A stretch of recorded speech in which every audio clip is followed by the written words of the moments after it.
Olá, eu sou a professora Cíntia de Bois e você está no canal Percursos do Aprender.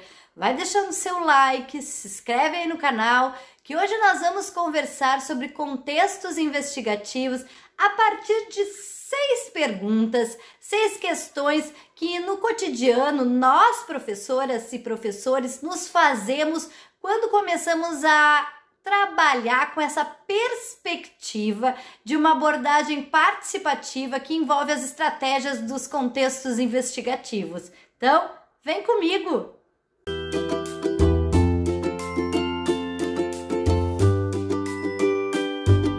Primeira pergunta: o que são contextos investigativos? Os contextos investigativos, eles são espaços, lugares entremeados, envoltos de materiais e materialidades que provocam desafios, que problematizam e que convidam a criança a explorar o meio, a explorar esse conjunto de objetos que nós, professores, selecionamos para que as crianças possam explorar e aprender. Portanto, perpassa uma escuta, um olhar cuidadoso, interpretativo e reflexivo do professor e da professora frente às crianças, às suas relações, ao que elas conversam no dia a dia, para que se possa pensar em alternativas de materiais e de organização de um território que faça com que as crianças brinquem, se envolvam, criem, construam e possam então, engajados neste processo, nessas suas escolhas, possam aprender de uma maneira cada vez mais autônoma.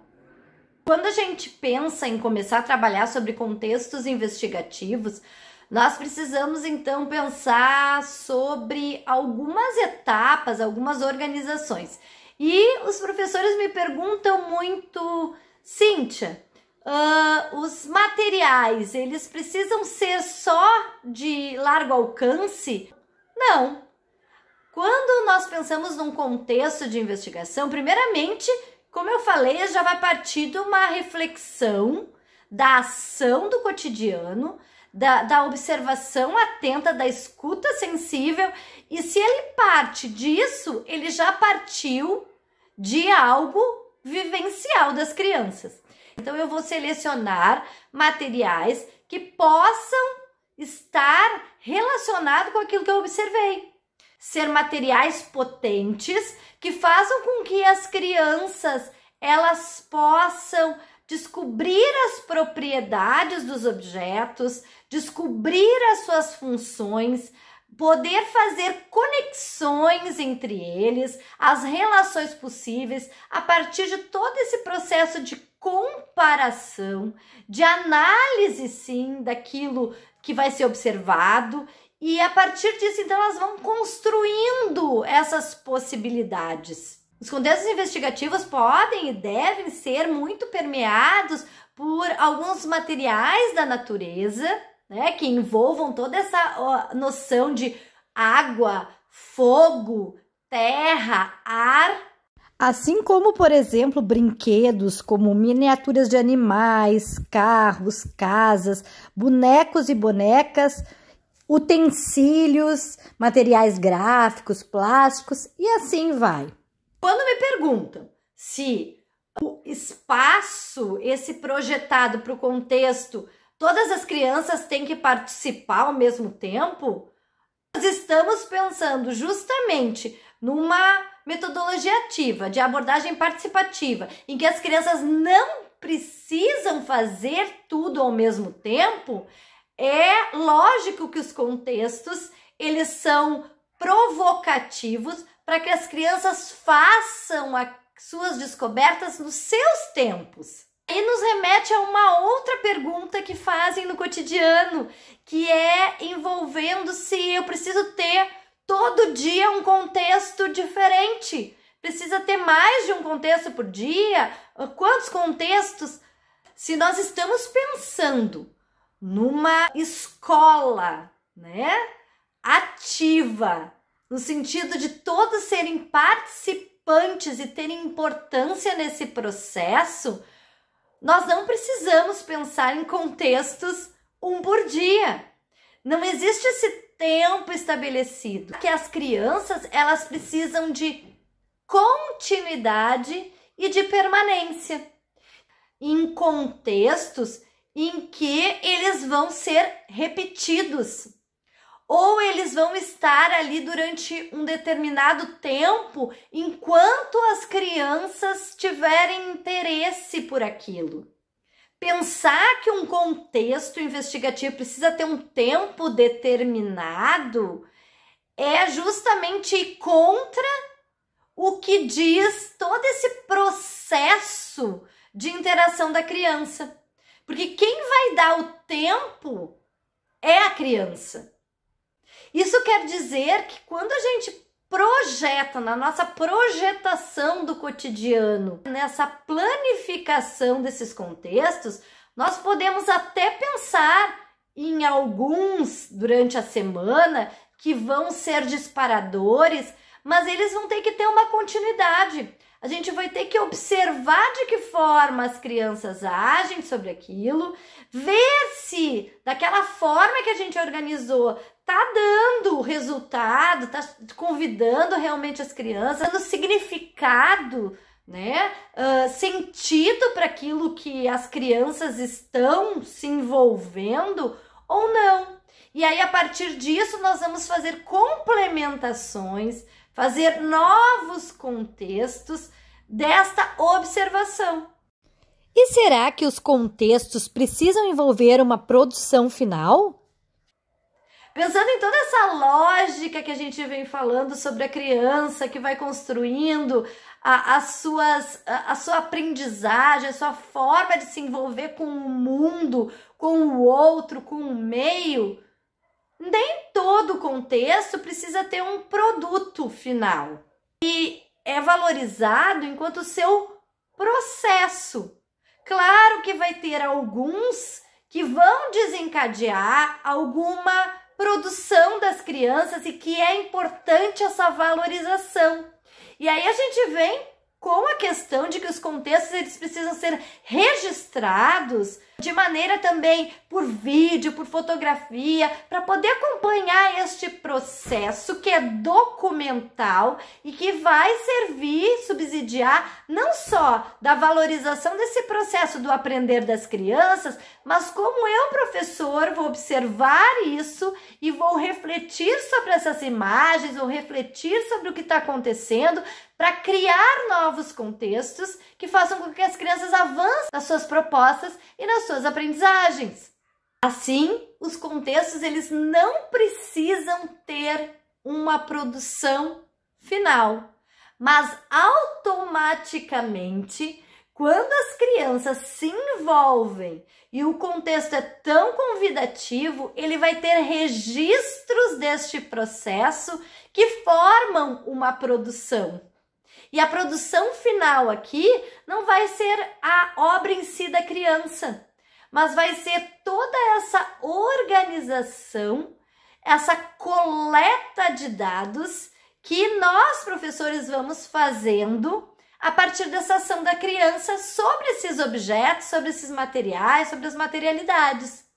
E em alguns casos vai ter um produto final, mas esse não é o foco. Por exemplo, se num contexto a gente deixou à disposição barro, colocamos gravetos, pedras, e as crianças, na sua interação, constroem algumas obras, algumas montagens neste percurso de descobrir sobre as propriedades dos objetos, as suas conexões, as suas funções, eles criam algo, aquilo sim vai ser um produto final.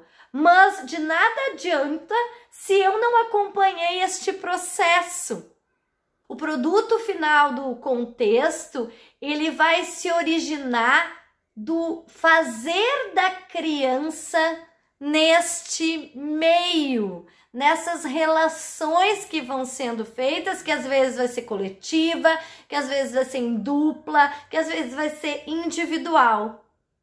Outra coisa importante da gente esclarecer é que muitos professores e professoras me perguntam, mas Cíntia, olha só, nós estamos numa escola em que as salas são reduzidas, as salas são pequenas e eu não tenho essa possibilidade de deixar ali uma semana inteira um contexto montado, porque eu tenho que tirar, eu tenho que colocar os colchonetes para as crianças descansarem, ou eu compartilho a minha sala com outro colega à tarde. Como é que eu faço isso? Então eu não posso trabalhar com contexto investigativo porque eu preciso desmontar tudo e a criança não tem continuidade? Quando a gente pensa em trabalhar com contextos de investigação, o principal foco é dar oportunidades para que as crianças façam as suas descobertas e que se dê tempo para isso. Então, nós podemos sim montar contextos investigativos que talvez nós tenhamos que montar e desmontar várias vezes neste percurso, até porque quando a gente monta um contexto e as crianças agem sobre o contexto, ele vai sendo transformado, ele vai sendo reformulado.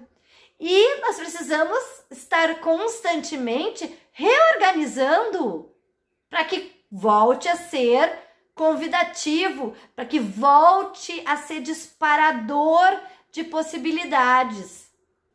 Nós podemos, por exemplo, pensar em contextos, em micro-regiões que possam ser organizados, por exemplo, em bacias, em que eles se reorganizem em formas de bandejas de experimentação, várias bandejas de experimentação, com os mesmos materiais e que possa ser organizada e que possa ser guardada num armário, por exemplo, para no dia seguinte cada criança dar continuidade àquele seu processo.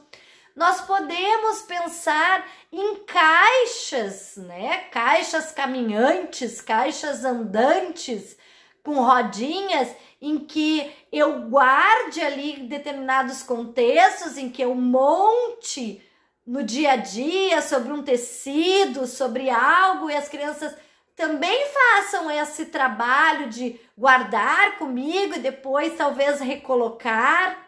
Eu compartilho a minha sala com outra colega que também é da educação infantil e tem uma outra turma de educação infantil, nós também podemos pensar juntas que contexto que neste espaço que é colaborativo e vai precisar ser colaborativo dentro da ideia desses espaços circunscritos, o que é potente para ambas as turmas e que a gente pode deixar para que eles possam no seu cotidiano usar aí durante uma semana ou quando vocês acharem mais adequado neste tempo de interesse das crianças. É muito importante a gente pensar o que a gente pode fazer efetivamente dentro da nossa sala, dentro do que tem de potência da nossa escola, que vai fazer com que as crianças possam aprender, que as crianças possam investigar. Então, trabalhar com contextos investigativos, seja em espaços pequenos, reduzidos, seja em espaços amplificados, antes de tudo, envolve uma postura do professor, da professora, em querer trazer materiais, elementos, objetos, brinquedos que instiguem a criança a aprender. Fazer com que as crianças sejam convidadas a descobrirem as propriedades desses objetos, desses materiais, que possam fazer entrelaçamentos, conexões e neste processo eu, professor, professora, possa fazer um acompanhamento documental que valorize todo esse aprender da criança e na sua individualidade, que valorize o fazer da criança, as suas produções, a sua arte neste processo vivencial, experimental e experiencial, que é aprender com o meio, aprender com o outro, aprender nas interações, aprender neste cotidiano. Os contextos investigativos, eles servem para movimentar a escola na sua essência. E o que é a escola se não um movimento? Movimento de muitos atores que se relacionam e interrelacionam e juntos vão aprendendo. Quando trabalhamos com contextos investigativos, nós temos que ter a ideia principal, que é trazer para as crianças o que a gente pode ofertar de melhor dentro de modos de ensinar que realmente ativem o pensamento da criança. Espero ter esclarecido algumas questões que norteiam o dia a dia da escola referente aos contextos investigativos. Não se esquece de deixar o seu like, de se inscrever no canal e até a próxima!